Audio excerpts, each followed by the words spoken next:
We'll be loading another Excel workbook of Disney Princess and we will be creating a table from here. So what we will do, I will click on the Power BI and then I will click on this Excel workbook. I will click on this Disney Princess and then this is how your sheet looks like. If I click here, you can see the sheet. I will click load.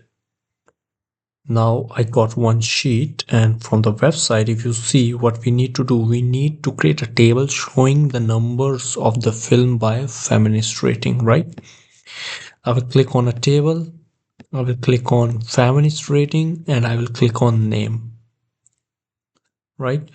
Now we have feminist rating name and then count of names, right?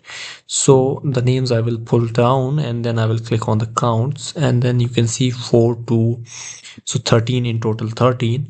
Now we can design this table in a good way, like in total the color is this, and if I say background color must be this, and then the title, we can give anything in the title like uh names, and we can give background colors to this also and make our font a little bit bigger.